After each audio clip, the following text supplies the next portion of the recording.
मला सांगा, हा देश कुणाचा आहे? बऱ्याच जणांच्या मनात विचार आला असेल, हा काय प्रश्न आहे? आपण महाराष्ट्रात राहतो आणि महाराष्ट्र तर भारतात आहे, मग हा भारत देश आपलाच आहे की? पण जर मी विचारलं की बायको कुणाची आहे, तर तुम्ही काय बोलता? ही माझी बायको आहे, बरोबर?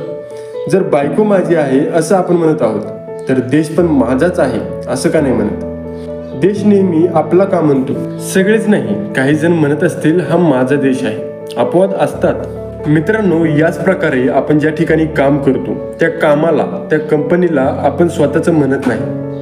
आपण म्हणतो ही त्याची कंपनी आहे, ही त्याची आयडिया होती.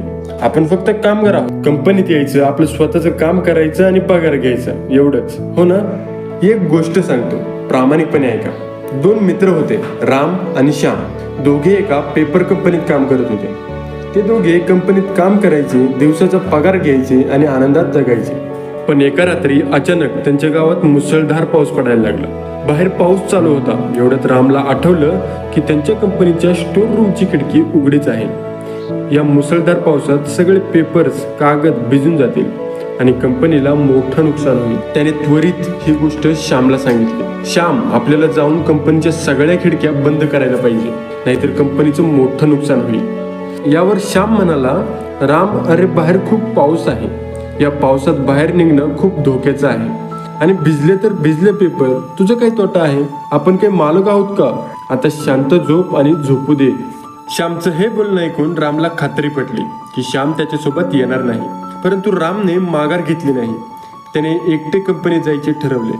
राम कंपनीत गेला आणि सगळे खिडकी बंद करून पेपर्सना व्यवस्थित प्लास्टिक कागदाने कव्हर केले. काही वर्षांनी राम आणि श्याम पुन्हा एकमेकांना भेटले, पण यावेळी कामगार म्हणून नाही, तर राम मालक होता आणि श्याम नोकर.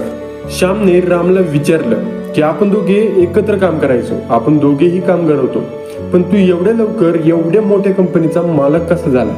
रामने थोडक्यात पण अत्यंत बहुमूल्य उत्तर दिले. राम म्हणाला, त्या रात्री मी कंपनीच्या स्टोर रूमची खिडकी बंद करायला गेलो होतो, कारण मी त्या पेपर कंपनीला माझी कंपनी समजायचो. मी स्वतःला कधीच कामगार समजले नाही. मी ते काम पगारासाठी नाही तर कंपनीसाठीच केलं. मी तेव्हा पण मालक होतो आणि आज पण मालक आहे. श्याम, तू तेव्हा पण नोकर होतास आणि आज पण नोकर आहेस. आणि जर तू तुझी थिंकिंग बदलली नाहीस तर तू पुढेही नोकरच राहशील.